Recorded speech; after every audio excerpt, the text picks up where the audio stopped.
to my YouTube channel, #MovieBae. I am MovieBae, and in this video, I'm going to be doing a review over Barbarian, starring Regina Campbell, Justin Long, and Bill Skarsgård. But before we get too into it, though, I want y'all to drop down and hit the subscribe button to stay tuned for more reviews and recaps just like this. Well, Barbarian is about a young woman who discovers the rental home she booked is already occupied by a stranger. Against her better judgment, she decides to spend the night, but soon discovers there's a lot more to fear than just an unexpected house guest. So Tess here is our lead protagonist, and she's the one who double books the Airbnb. To both of our surprise, when she gets there, someone is already there and opens the door, Keith, who is played by Bill Skarsgård. And immediately when he opens the door, I know everybody was like, oh, hell nah. Because we automatically think he's going to be the bad guy. That's traditionally the roles that he takes in Hollywood anyways. And he's trying so hard to not appear like the bad guy. Like, he's making her tea, and then he's like, oh, I'm sorry you didn't see me make it. I'll make it again. I wanted to open this champagne, but I didn't want to do it while you were gone because I didn't want you to think I was going to try to root for you.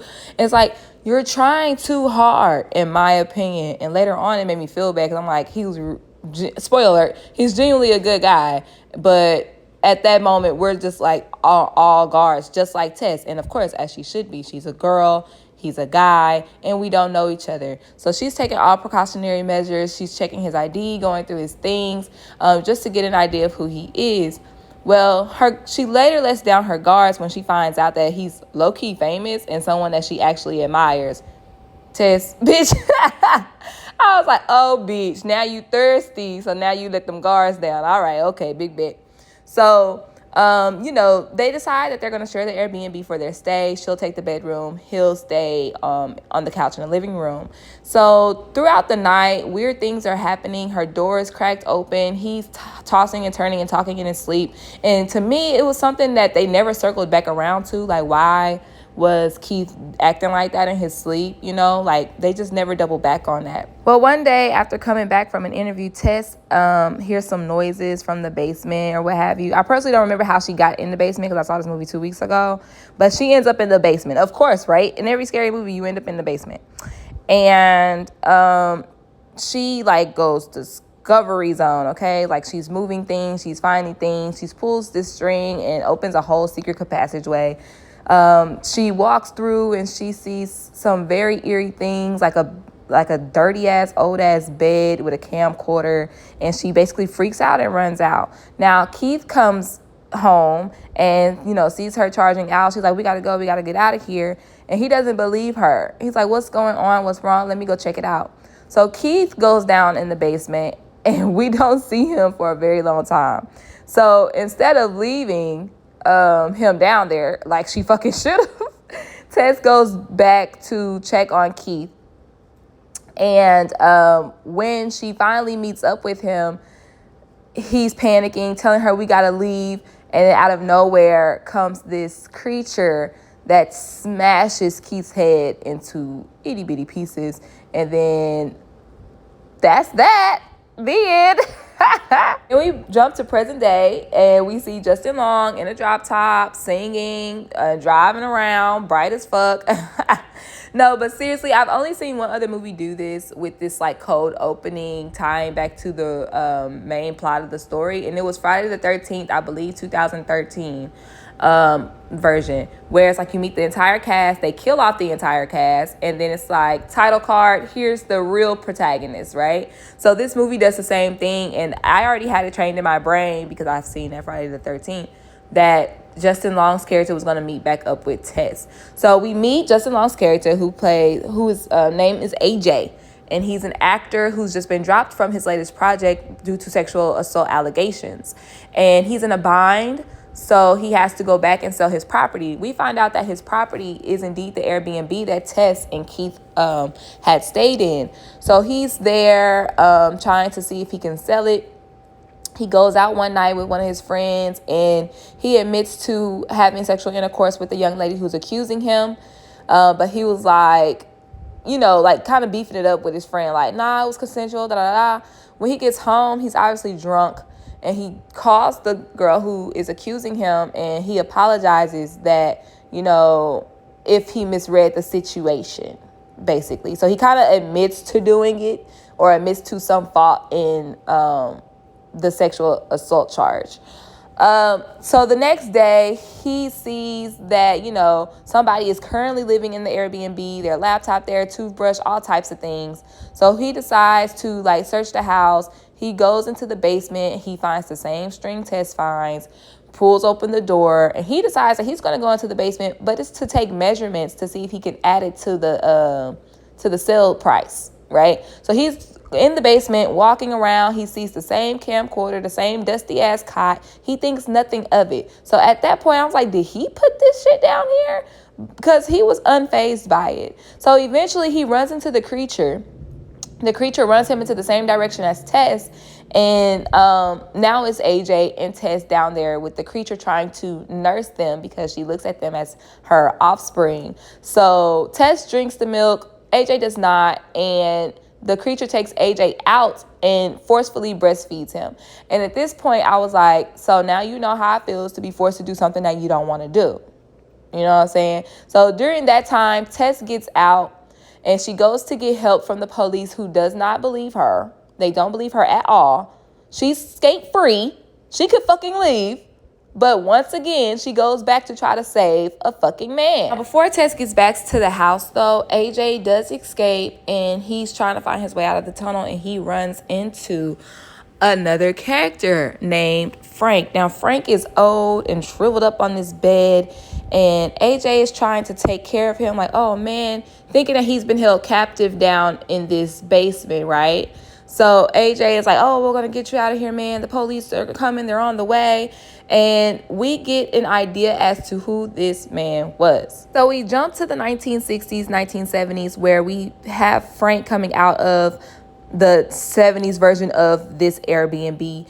He runs into a neighbor and says, the neighborhood's going to shit. You should leave like everybody else. But Frank refuses. He goes to the grocery store to get some baby products, and he sees a woman who he decides to follow to her house later.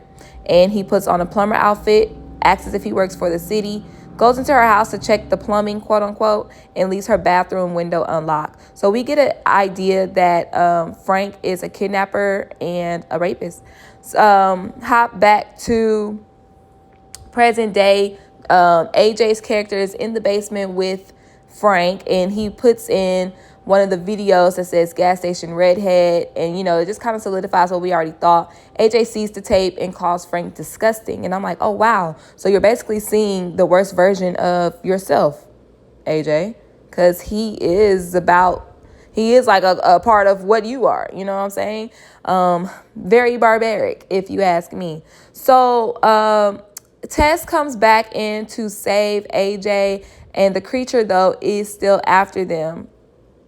It was a squatter that Tess ran into unpleasantly earlier that day, and he helps them escape. Now, while we're in the water tower, we get the background story of what the hell is in the house. So Frank was abducting women and raping them and getting them pregnant, and then eventually raping his offspring. Just fucking disgusting. So much so, and so for so long that now all the children are mutant, and that's what is in fact after them. And of course the black guy dies because of course.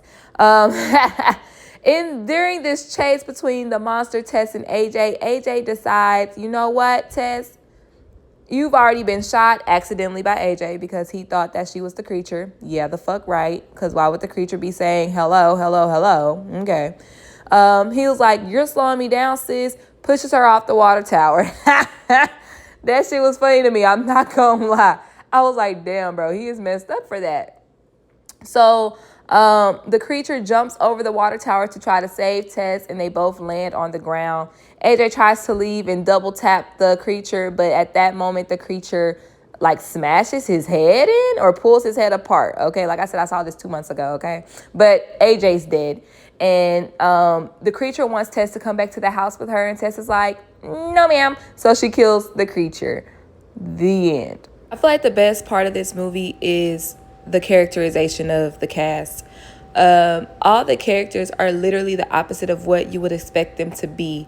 When it comes to Bill Skarsgård, we automatically think that he's the bad guy because he is creepy and socially awkward and his eye sockets are sunk in his head. He just looks like the bad guy. In all actuality, he was a good guy. He was socially conscious, respectful of Tess, and the first victim in the damn movie. When it comes to Justin Long's character, he is a goofball, and you don't think that he is as barbaric and selfish as he eventually turns out to be. When it comes to Tess, you would think that she's smart, but she makes dumbass decisions, in my personal opinion. Because it's like, oh, how precautionary are you taking pictures of the ID, but yet and still you're going down this goddamn deep dark basement 2, 3, 4, 5, 6 times to save these people that you don't fucking know. And then when it comes to Frank, the guy from the 60s, he looks weird. He really does. But he lives in this nice, pretty suburban house. But of course, in all actuality, he's a monster. And then it comes to the actual creature of the movie, who we think is the monster because she's attacking them or, whatever. But she's actually the victim. You know what I'm saying? A product of Frank's behavior. You know what I'm saying?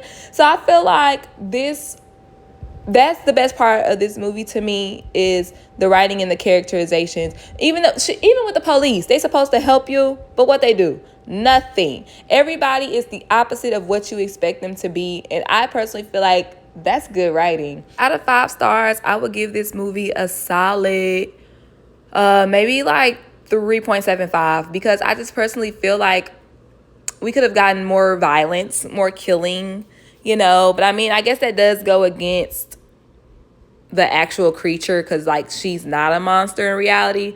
But I just wanted to see more scary shit. You know what I'm saying? So thank y'all so much for tuning into my YouTube channel, #MovieBae. Be sure you hit that subscribe button, like this video if you enjoyed my commentary, and leave a comment down below. Did you like this movie as much as I did?